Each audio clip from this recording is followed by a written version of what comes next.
जत तालुक्यातील अंकलगी रस्त्यावर प्रतिबंधित सुगंधी तंबाखू व गुटख्याच्या वाहतुकीवर एलसीबीची मोठी कारवाई। 73,60,000 रुपयांचा मुद्देमाल पोलिसांकडून जप्त।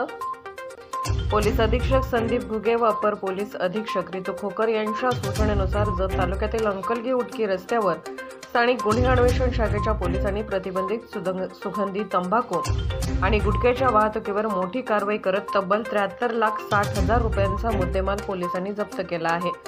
अवैध गुटखा विक्री व वाहतूक करणाऱ्यांचे या कारवाईने धाबे दणाणले आहेत। सदरचा माल ट्रकमधून कर्नाटकमधून आणला असल्याची माहिती मिळाली आहे। या प्रकरणी स्थानिक गुन्हे अन्वेषण शाखेच्या पोलिसांनी रवी अर्जुन होळकर वय 34 राहणार कासुर्डी यवत तालुका दौंड जिल्हा पुणे असे ट्रक चालकास ताब्यात घेतले आहे। ट्रकमध्ये एकूण 73,60,820 रुपयांचा मुद्देमाल त्यामध्ये सुगंधी तंबाखू व गुटखा असा पोलिसांनी जप्त केला आहे। सदरची कारवाई पोलीस निरीक्षक सतीश शिंदे, सहाय्यक पोलीस निरीक्षक संदीप कांबळे, उमदी पोलीस ठाणे उपनिरीक्षक कुमार पाटील, सागर लवटे, दैवा बंडगर, अमर नरडे, प्रकाश पाटील, सुशांत चिले, आप्पासाहेब हाके, संतोष माने, आप्पासाहेब घोडके, कॅप्टन गुंडवाडे यांनी केली आहे।